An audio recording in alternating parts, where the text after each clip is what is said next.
جب انسان کو یہ بات معلوم ہے کہ انسان تمام مخلوق میں سب سے زیادہ اہم، عظیم اور بلند ہے، تو اس کے ساتھ پیار، محبت، شفقت اور رحمت کا معاملہ کرے، اس پر اپنی بڑائی نہ جتائے اور نہ اس کو حقارت کی نظر سے دیکھے اور نہ اپنے آپ کو ایک لمحہ کے لیے دوسروں سے بہتر تصور کرے۔ نبی کریم صلی اللہ علیہ وسلم نے ہمارے سامنے عاجزی اور انکساری کی بلند مثالیں پیش کی۔ حضرت قیس بن ابی حازم فرماتے ہیں کہ ایک آدمی حضور صلی اللہ علیہ وسلم کے پاس آیا، جب آپ کھڑے ہوئے تو وہ کانپنے لگا۔ آپ صلی اللہ علیہ وسلم نے فرمایا، پرسکون رہو، میں کوئی بادشاہ نہیں ہوں، بلکہ ایسی قریشی عورت کا بیٹا ہوں جو خشک روٹی کے ٹکڑے کھایا کرتی تھی۔ حضرت ابن ابی اوفی فرماتے ہیں حضور صلی اللہ علیہ وسلم بیوہ اور مسکین کے ساتھ چلنے میں کوئی عار محسوس نہیں کرتے تھے، بلکہ ان کے ساتھ جاتے اور ان کی ضرورت پوری کرتے۔ حضرت عائشہ سیدہ رضی اللہ تعالیٰ فرماتی ہیں، میں نے کہا اے اللہ کے رسول، میری جان آپ پر قربان ہو، آپ ٹیک لگا کر کھائیں، یہ کھانے کا آسان طریقہ ہے۔ تو حضور صلی اللہ علیہ وسلم نے جواب دیا، عائشہ میں ٹیک لگا کر نہیں کھاؤں گا، بلکہ اس طرح کھاؤں گا جس طرح ایک غلام کھاتا ہے، اور غلام کی طرح بیٹھوں گا۔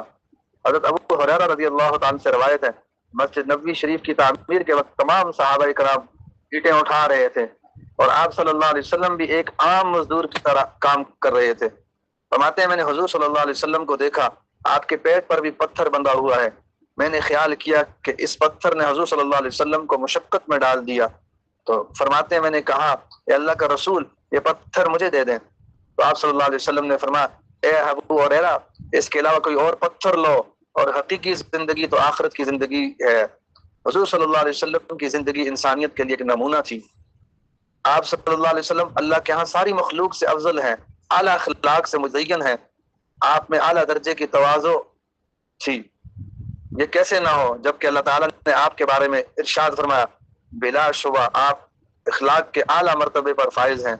دوسری جگہ ارشاد فرمایا، آپ اپنے بازوؤں کو مومنین کے لیے جھکا دیجئے، ان کے ساتھ عاجزی سے پیش آئیں۔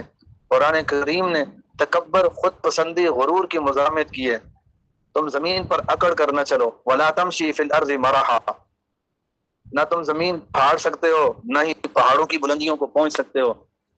تو یہاں سے پتہ لگتا ہے اللہ تعالیٰ کو عاجزی پسند ہے، اسی لیے فرمایا من تواضع للہ رفعہ اللہ، جو اللہ کے لیے عاجزی اختیار کرتا ہے، جھکتا ہے، اللہ اسے بلندیاں دیتے ہیں۔